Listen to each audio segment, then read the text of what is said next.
네, 현대미술의 쟁점 11주 차고요. 오늘은 비엔날레에 대해서 하겠습니다.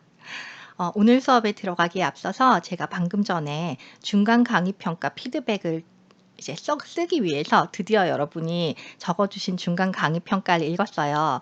어, 안타깝게도 과반수가 안 되는 학생들만 중간 강의 평가에 참여를 해주셔가지고 이게 전체 의견은 아니기 때문에 일부 학생들의 의견이다라고 생각하고 읽었고요. 그리고 이렇게 또 귀찮은 일을 어떻게 보면 귀찮죠. 써야 되니까. 네, 그걸 굳이 해주신 분들은 그래도 제 수업을 좋아하고 열의 있게 참여하시는 분들 위주일 거다. 그래서 당연히 좋은 말이 좀 더 많이 나오고, 네.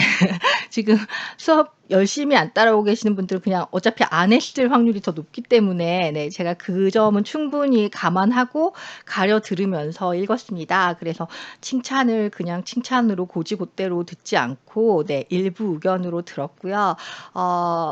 딱 한 분이 "숙제가 너무너무 많다. 진짜 심하게 너무 많다." 막 이렇게 다 죽어가는 강의 평가를 써 주셨어요. 근데 그분 외에 서너 명의 학생이 "정말 힘들고 정말 빡센데 근데 너무 좋다.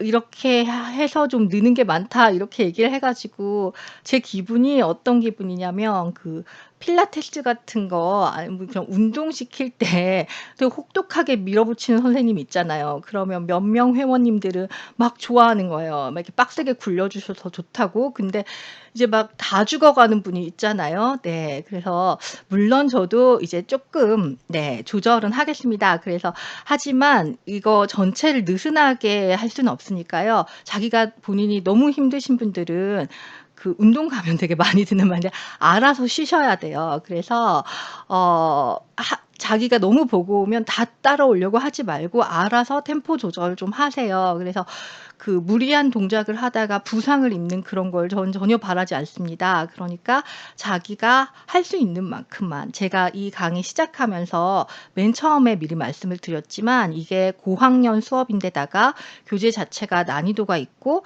그리고 제가 좀 기대치가 높은 강사다 보니까 네, 학생들한테 요구 사항이 좀 많은 편일 거예요. 그래서 여러분을 좀 힘들게 할 텐데 그게 학생들 사이에서도 체력이 좋게 잘 따라온 사람이 있고 좀 힘든 사람이 있는데 힘든 사람은 남들이 막 하고 있다 느껴져도 자기 자신을 위해서 알아서 좀 들어 누워 쉬세요. 네. 그래서 확실히 알려드릴 수 있는 건 중간고사를 무려 과제를 4 개나 내느라고 고생해 주신 거 네, 감사히 생각하고요. 그리고 그 뒤로 지금 기말 전까지는 9 주차, 10 주차, 11 주차 전부 다 과제를 제출만 하면 다 100 점입니다 할 때 정말 2 줄이나 3 줄만 써서 내도 돼요. 그러니까 자기가 너무 힘들다 싶으면은 다 잘하려고 하지 말고 진짜 2-3 줄만 써서 와도 저 똑같이 100점 줘요. 100점 준다고 말한 거기 때문에 네.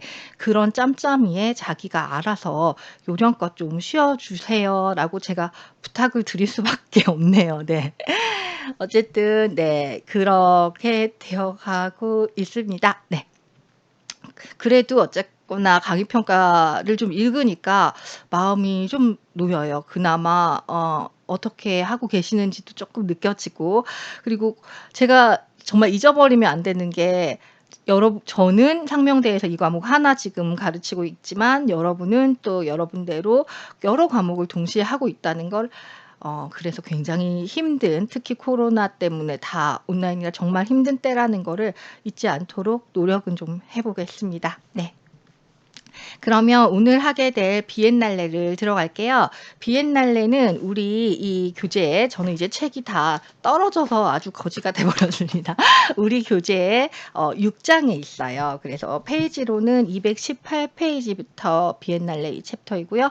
그리고 항상 우리 교재는 전부 다 한 장이 나오면 그 장 제목에 맞는 글이 3 개씩 실려 있잖아요. 그래서 비엔날레 챕터에도 막시밀리아노 지오니, 기타 카프르, 캐럴라인 존스 이렇게 3 명의 글이 실려 있습니다. 그래서 '과연 3명 것 중에 누구 걸 해야 되느냐?'라고 진지하게 생각을 하다가 제가 지난주도 그랬고 이번 주도 네, 이번에는 텍스트를 드립하지 않고 그냥 '이런 게 있다.' 하고 알고 넘어가는 주차로 할 거기 때문에 그냥 뭉뚱그려서 3 개를 제가 편하게 대충 설명해 드리는 걸로 하고요. 네. 더 심화 공부가 하고 싶은 분들은 꼬박꼬박 글 3개 다 읽으시면 되겠습니다.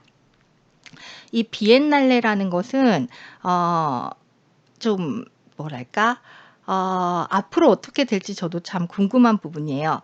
어 어떤 사람에게는 동시대 미술의 꽃이고, 또 어떤 사람에게는 동시대 미술의 악이고, 네. 그래서 비엔날레가 더더욱 번창해야 된다고 생각하는 사람과 비엔날레라는 제도 자체가 사라지는 게 낫다라고 생각하는 양극단의 사람이 분명히 있습니다. 우리 이 책에 나와 있는 3 명의 사람들 중에 첫 번째 글, 막시밀리아노 지오니의 글이 비엔날레를 옹호하며라고 되어 있잖아요. 네. 누군가에게 공격을 받기 때문에 옹호할 필요가 있는 것이죠. 그래서 너무 다 맞는 얘기는 옹호 같은 게 필요하지 않잖아요. 그래서 이 글 제목만 보더라도 비엔날레에 대해서 '이렇다 저렇다.'라는 양단의 그 주장이 있겠구나라고 상상하실 수 있을 텐데, 일단 여러분 자신은 비엔날레에 대해서 주워 들은 풍월이, 네, 비엔날레 좋다는 얘기를 더 많이 들으셨을까? 아니면 비엔날레에 대한 비난을 더 많이 들으셨을까? 아니면 아무것도 들어본 적이 없으실까 궁금합니다. 네. 저는 이제 제가 98 학번이다 보니까 제가 학교를 다니던 대학생이었던 그 시점이 딱 비엔날레라는 것이 엄청 이렇게 떠오르는 시절이었어요. 그래서 제가 이 비엔날레를 굉장히 강조해서 할 수 있음에도 불구하고 오히려 그냥 한 주차로 이렇게 넘겨 버리는 이유 중에 하나는, 제 생각으로는 비엔날레의 최정점은 약간 지나가고 있지 않나. 그래도 부자는 망해도 3 대는 간다처럼 어 한참은 더 갈 거예요. 그리고 절대 비엔날레가 아주 없어진다거나 뭐 그런 일은 생기지 않고 꾸준히 이렇게 영향력을 발휘하겠지만, 이게 새로 등장하여 훨씬 더 많은 관심을 받는 시기이기보다는 이미 이제 기성체제로 굳어져서 발전 가능성보다는 우리가 약간 회고하듯이 봐야 되는 부분이라는 생각이 들어서, 저는 그냥 '오늘 하루 정도에 쭉 설명드리면 되겠다.'라고 스스로 판단을 했습니다. 네. 일단 그러면 우리가 비엔날레 챕터는 좀 어 이렇게 공부를 할 때 확 이렇게 뭐랄까 집중해서 막 꼬치꼬치할 때가 있고, 이렇게 좀 넓은 시각에서 좀 시선을 길게 갖고 할 때가 있는데, 오늘은 좀 시선을 길게 갖고 할 거기 때문에 219 쪽에 있는 이 3 개의 글을 동시에 다 그냥 설명해 주는 이 부분을 먼저 보도록 하겠습니다. 네. 219쪽 보시면요. 1989 년부터 시작된 지정학적 변화와 직접적으로 연관된 동시대 미술의 측면으로는 비엔날레의 부상을 들 수 있다라고 이야기를 하고 있어요. 그러니까 제가 동시대 미술을 뭐 빠른 사람은 1968년 정도로 잡고, 좀 늦게 잡는 사람은 1989년 정도로 잡아요라고 여러 번 얘기 드리잖아요. 동시대라는 건 한 89년 이후 같아요라고 말하는 사람들이 정의하는 그 동시대 안에서 몇 가지 특징이 있을 거 아니에요. 그중에 진짜 중요한 거 하나가 비엔날레입니다. 그래서 "동시대 미술을 알고 싶으면 비엔날레를 봐."라고 말할 수 있을 정도로, 네, 그러니까 여기 나온 베니스 비엔날레는 훨씬 더 오래전부터 있었지만, 비엔날레 세대의 미술 뭐 이렇게까지도 얘기를 할 수가 있을 만큼 중요해요. 그전까지 최신의 동시대 미술을 대규모로 선보이는 정신은 베니스 비엔날레, 상파울루 비엔날레, 카셀 도쿠멘타라고 합니다.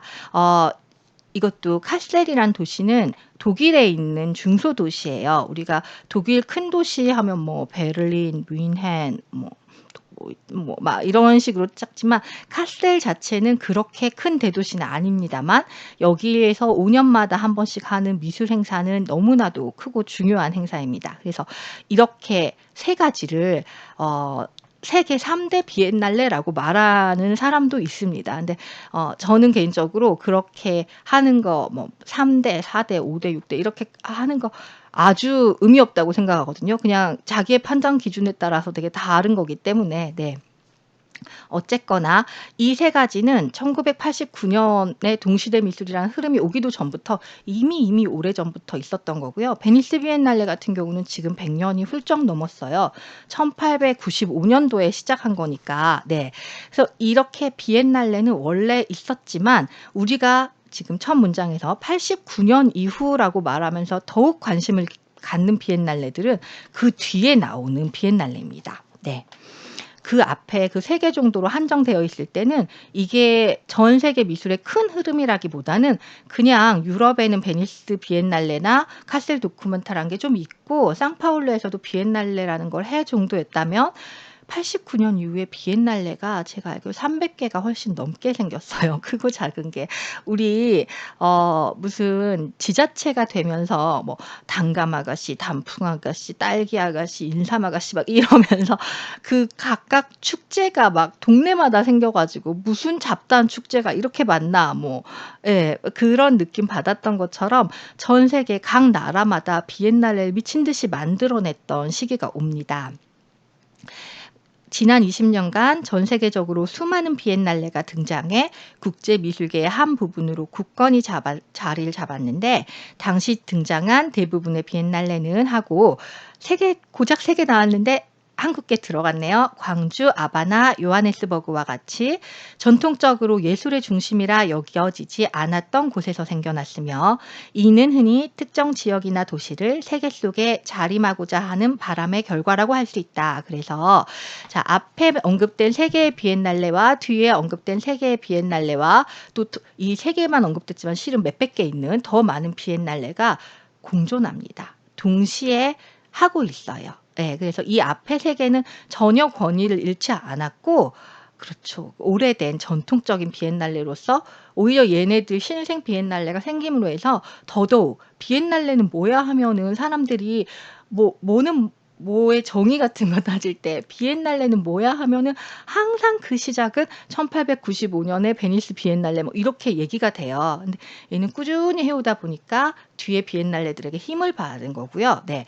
이 뒤에 뭐 광주, 아바나, 요하네스버그 타이베이 비엔날레도 있고 상하이 비엔날레도 있고 이스탄불 비엔날레도 있고 엄청나게 많아요. 네. 근데 얘네들이 이렇게 한꺼번에 싹 다 같이 어떤 비엔날레 붐이라는 걸 만들어 내는데 우리가 동시대 미술에서 유난히 더 관심이 있는 것은 이 뒤의 현상. 그러므로 광주, 아바나, 요하네스버그처럼 별로 그렇게까지 미술의 중심지가 아니었던 곳에서 비엔날레를 땡겨오는데 그렇다면 자 뉴욕 비엔날레 있어요? 파리 비엔날레 들어보셨어요? 아 이런 게 없어요. 그러니까 기존 인프라가 아주 짱짱했던 도시들은 물론 뉴욕에 휘트니 미술관 같은 경우에 휘트니 비엔날레가 있긴 있습니다. 그래서 제가 무슨 설명을 하다 보면 전반적으로 얘기를 해 놓고 보면 꼭 예외나 꼬투리 잡을 만한 게 있긴 있습니다만 네 크게 봤을 때 그렇게 이미 미술관이 도시 안에 많고 갤러리가 짱짱하게 이렇게 갖춰져 있고 이미 돌아가고 있는 미술 인프라 동시대 미술 인프라가 짱짱한 그런 도시들에서는 굳이 이런 생뚱맞은 행사를 인위적으로 만들어내지 않더라도 자기들이 어떻게 유지를 할 수가 있는 거죠. 그런데 그런 기반이 없는 데서는 갑작스럽게 좀 고의적인 노력을 해서 네 그 비엔날레를 통해서 그 자신의 도시 이미지도 알리고 네 동시대에 참여하는 그런 느낌을 갖고 싶어 했던 것이죠. 그래서 우리나라에서는 가장 빠른 게 저기 언급된 광주인데 광주 같은 경우가 1995 년도에 처음으로 시작을 합니다. 그때는 김영삼의 문민 정권 시대였고요. 예. 그 광주 비엔날레 시작된 해에 똑같이 베니스 비엔날레에 한국관이란 것도 지었고 우리가 이 게임에 뛰어든 것은 1995 년이라고 기억을 하시면 될 것 같아요. 아바나가 조금 우리보다 빠르고 뭐 이렇게 몇 년간의 차이는 있지만 대부분 1989년 이후 90 년대 그리고 2000 년대 초반에 막 비엔날레 없던 비엔날레들을 만들어 간다. 이렇게 알고 계시면 되겠습니다. 그렇다면 비엔날레라는 것은 그렇게 엉뚱한 도시에서 시작을 하면서 기존에 있던 미술관과는 어떻게 크게 다를까가 이제 관건이 되겠죠. 자, 이거는 그냥 우리의 일반적인 경험을 다시 생각해 보면 되겠습니다. 우리가 뭐 서울 시립미술관에 가서 전시를 본 거와 광주 비엔날레 가서 전시를 봤을 때 어떻게 좀 다르던가요? 미술관과 비엔날레 차이를 몸소 좀 느꼈으면 좋은데, 일단 미술관에는 미술관장님이 한번 부임을 하시면은 좀 오랫동안 해요. 막 5 년씩 이렇게. 네. 그러면 그 안에 그리고 정규적인 체계가 있는 거죠. 거기 큐레이터들이 꾸준히 하고, 그리고 미술관은 어 이 도시의 시민들이라든가 아니면은 뭐 일반적으로 늘 오는 관광객들이 좀 많이 볼 걸로 예상되기 때문에 좀 더 안정적이고 보수적인 형태의 전시를 기획을 더 하기 나름이에요. 그렇다면 비엔날레 뜻이 2 년마다라는 뜻이잖아요. 2 년마다 한 번씩 하고 치울 거기 때문에 2 년에 한 번 하는 행사이기 때문에 매번 할 때마다 총감독을 바꿔요. 그래서 항상 새로 임용을 해 와요. 그래서 엉뚱한 사람이 그 도시에 와 가지고 전시를 기획하게 되고, 그 사람을 중심으로 해서 팀이 새로 꾸려지고, 그러니까 모든 게 다 일회성으로 한 번 하고 끝낼 그런 느낌으로 전시가 가는 거죠. 이 다음 사람이 다음 비엔날레를 위하여 많은 걸 준비해 놓을 필요도 없고, 네. 그렇다 보니까 기획 의도 자체도 크게 달라지게 되겠습니다. 그렇다면 장단점으로 미술관에 비해 이런 일시적인 비엔날레는 어떤 장점을 갖게 되느냐 하면은 훨씬 더 시대의 흐름을 더 빨리 탈 수가 있겠죠. 예. 그리고 기억나세요? 제가 예전에 뒤러와 미켈란젤로 이야기를 한 적이 있어요. 그래서 네, 피렌체나 로마처럼 미술의 중심지에 있었던 미켈란젤로는 대리석 조각같이 무겁고 세월의 그런 풍파를 많이 겪지 않는 매체로, 매체 이야기하다 이 얘기했죠. 그걸 거기다 만들어 놓음으로 해서 500년 뒤에 후손들이 이걸 내 작품을 계속 보게 만드는 데 집중을 했다면, 독일의 뉘렌베르크라는 이렇게 좀 중소도시에서 미술 인프라가 별로 없는 곳에서 활동을 해야만 했던 뒤러 같은 경우는 이제 자신이 향후보다는 그냥 유럽에 널리 퍼지도록 판화를 만들어서 어 유럽 전체를, 그리고 더 잘하면 아시아, 아메리카까지 자기의 작품이 이렇게 퍼질 수 있도록 그거에 더 기반을 많이 뒀다, 이런 얘기를 했어요. 그렇다면 안정적으로 자기 건물을 가지고 있고, 그리고 안정된 지기가 있고 이런 미술관 같은 경우에는 계속 더 후세를 더 생각을 시간축에서, 네, 그다음을 더 생각할 수 있겠죠. 물론 우리나라는 그 미술관에 그렇게까지 보장이 되지는 않고 있습니다만, 어쨌거나 굳이 상대적으로 비교를 하자면 그 비엔날레 같은 경우는 시간축이 짧은 거예요. 그냥 2 년 이 안에 올해와 작년밖에 생각을 하지 않아요. 올해와 내년밖에 생각을 하지 않아요. 이런 시간축을 갖고 있기 때문에 공간적으로 훨씬 더 확장성이 더 있는 거예요. 그래서 어 이 미술관에서 10년 전에는 어떤 전시를 했고 10년 뒤에는 어떤 전시를 했고, 이것보다는 '아, 작년에 런던에선 뭐가 있었고 올해 뭐 올해 이스탄불에선 뭘 하고 있고.' 이거에 훨씬 더 민감해질 수밖에 없는 거죠. 그래서 이런 어 동시대 미술에서 진짜 중요한 키워드였던 세계화라는 측면에서 세계를, 동시대를 더 보는 거예요. 예. 그래서 미술관과 비엔날레 중에 누가 더 동시대적이에요 하면은 비엔날레라고 할 수 있겠죠. 어 우리가 온 지구가 다 같이 소통하고 있는 듯이 다 같이 서로 연결을 하고 서로의 정보를 공유하고 있는 느낌으로 다 같이 살고 있는 작년의 이야기, 올해의 이야기를 막 하고 싶어 하는, 그게 이제 본질적으로는 비엔날레의 속성이 되겠습니다.